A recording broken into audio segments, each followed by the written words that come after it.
He had power, charm, and success, but the one thing he couldn't escape was the fear of being ordinary. Hello dear, you're welcome to Emotional Dramas. Today's story explores the fears of a narcissistic character through emotional drama. They say confidence is power. That some people walk into a room and own it. But what happens when that confidence is just a costume or a mask? This is the story of Davis Jones, a man who seemed to have it all until his mirror cracked. While getting ready for work, Davis stares into a mirror, adjusting his tie. Davis was the man everyone admired. Successful entrepreneur with a perfect smile. A name whispered in luxury lounges. But behind the glass doors and designer suits, Davis carried an enemy. A voice inside his head that never left him alone.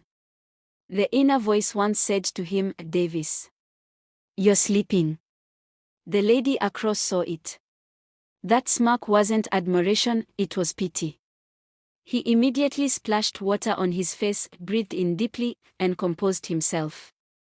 During childhood, young Davis was hiding behind a curtain, listening to his parents argue. His father said, "He's too soft. He needs to toughen up. The world won't hand him anything." Then his mother responded, "He's just a child, Martin."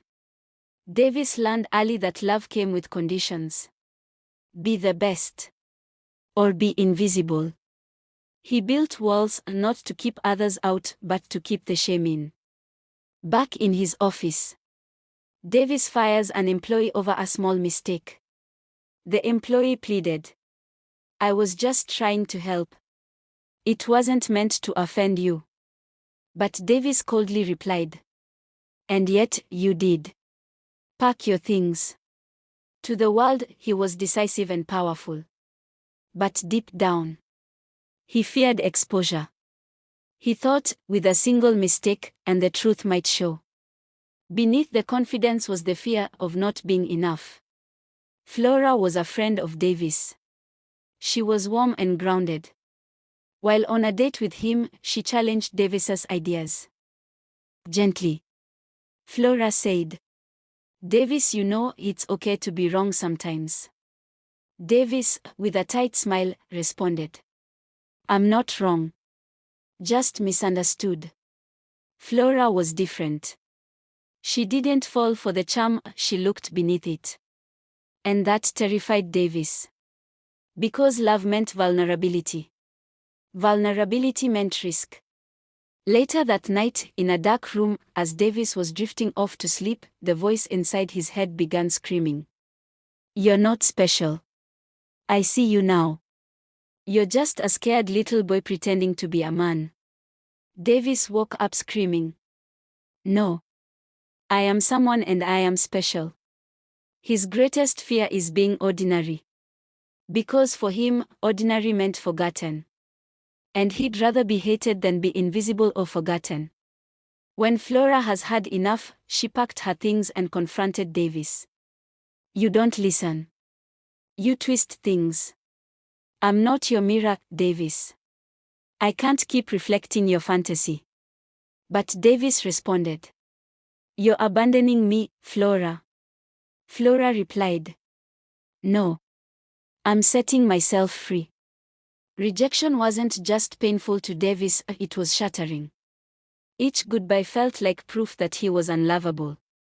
After Flora left, Davis stood before the mirror, looking sober, quieter, and alone.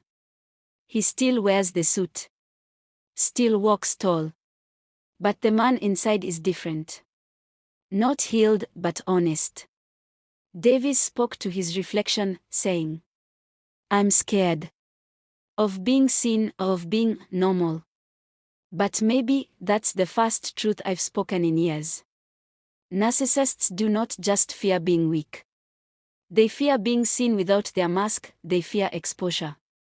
But until the mask cracks, there's no space for healing. And no room for love."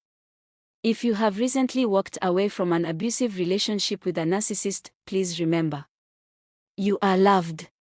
You are free. And God has a beautiful plan for you. Don't forget to like and subscribe to this channel, press the notification bell, and stay tuned for more stories that promotes recovery from abuse. Thank you for your support.